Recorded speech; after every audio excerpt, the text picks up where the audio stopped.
Give it up. Give up that war. You know, the war that you have to really fight is the war against yourself. You have to fight a war against yourself. Now, it's not easy to look in the mirror and to change your own life. It's hard as hell. You have to take responsibility. You have to learn new things. You have to feel uncomfortable. Good, because discomfort is how we grow. That's how we become strong. If you run away from discomfort and resistance your whole life, you will always be weak. And most people don't like being uncomfortable. If you don't want to be uncomfortable, please do not pursue success, because success is very uncomfortable feeling. And I just learned to be comfortable being uncomfortable. Your comfort zone is irrelevant. What matters is, what are you trying to do with your life? Future you is going to give you advice on what to stop, what to start, on what a more courageous action would be. What's the first thing they would tell you to be or do to be more courageous? You ain't gonna have much of a life. If you play it safe, you won't have much of a life. Life is risk. It take courage to pursue your dream. Now, it's gonna cost you something.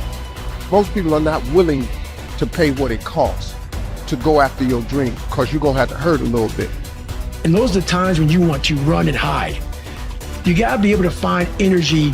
You gotta make up games, make up tricks, make up whatever you can to get to the next evolution of life. All successful people, if they fail by trying greatly, not by playing it safe and wishing and hoping that everything will work out all right in the future. What they do is they take great risks with no guarantee of success, and so can you. Rich people don't sleep 8 hours a day. That's a third of your life. You cannot be sleep 8 hours a day.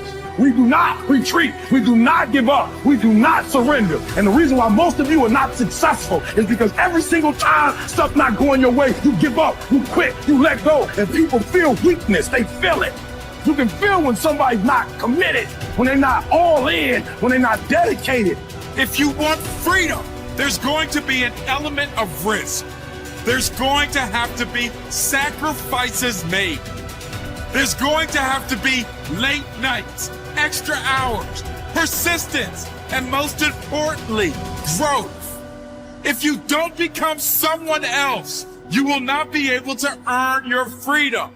The person you are right now might not be good enough for the life you want.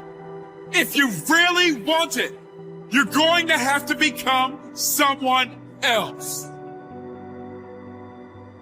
The voice in my head said, you know what, man? You're gonna die never even trying to reach your full potential. And how's that gonna feel? So I'm gonna live even while I'm dead. I'm gonna be, because I believe in a higher power, whatever it may be. I don't know what it is. I believe that your mind lives forever. Some spirit, something lives forever. I'm gonna be haunted by the mere fact that I literally just, that's what I was. You wasted that life. That's what I was, man. You can look back and here lies David Goggins, a punk. That's it. And I get to live, so whatever heaven or hell is, you're in hell the rest of your life. The rest of your life. And if there is a God, which I hope to God there is, knowing what I put myself through now, whatever memories I have, if there's any at all, I'll be a happy man. But I knew that I was getting paid for this while I was living or while I was dead. I was getting paid for this, because basically to me, it was a huge sin. I'm basically just gonna sit here and just be a comfortable man and not even try. Wasting your life is a sin, It's right? a sin. It is. I'm not even gonna try. I want you to get over this notion that I find so annoying that so many people have, that success and power in life is dependent on something like genetics. Like some people are born with a larger brain, or they have wealthy parents who are able to send them to the right school, or it's all a matter of luck. What really makes people successful and powerful in life, and it's not just me saying this, I read hundreds of books on the subject, what makes people successful is their degree of motivation. I could repeat it 100 times, but it's true every time I say it. When you are motivated, when you feel yourself emotionally engaged in the subject, you learn faster. You learn what it takes somebody 10 years to learn, you can learn in 2 years. When you feel emotionally engaged with something, you're able to push past all the obstacles. The sense that it's genetics or the size of our brain or our parents' money, you can't control any of that, obviously. And they can become kind of crutches for some people. But the amount of motivation you feel, the emotional connection you have to what you're studying or doing, that is something within your control. That is something you can choose to take.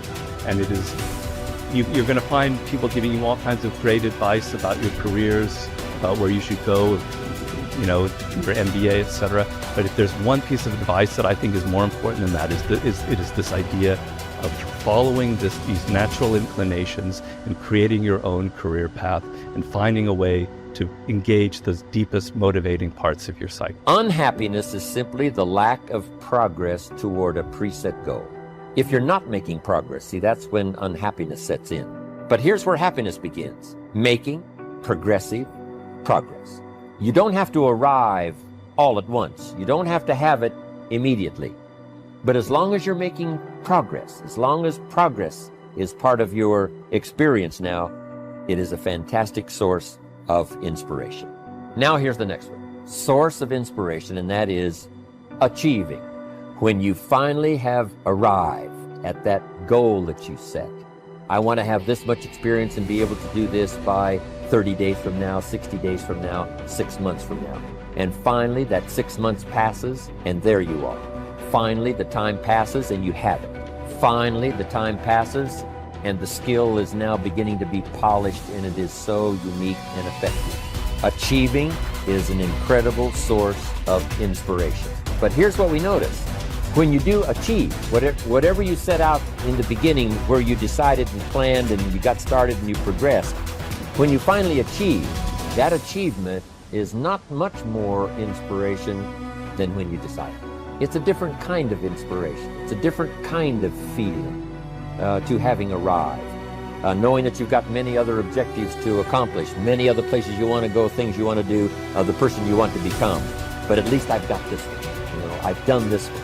As the saying on the wall of the inner city school reads, God don't make no junk. Each person is capable of achieving excellence in some way, in some area. You have within you, right now, the ability to function at genius or exceptional levels in at least one, and perhaps several different intelligences. Your job is to find out what it could be for you. Your responsibility to yourself is to cast off all these self-limiting beliefs and accept that you are an extraordinarily capable and talented person. You are engineered for greatness and designed for success.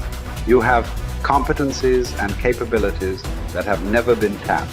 You have the ability within yourself right now to accomplish almost any goal you can set for yourself if you are willing to work long enough and hard enough to achieve it. The good news about beliefs is that all beliefs are learned. They can therefore be unlearned, especially if they are not helpful. When you came into the world, you had no beliefs at all about yourself, your religion, your political party, other people, or the world in general. Today, you know a lot of things. But as the comic Josh Billings once wrote, it aren't what a man knows what hurts him. It's what he knows what aren't true.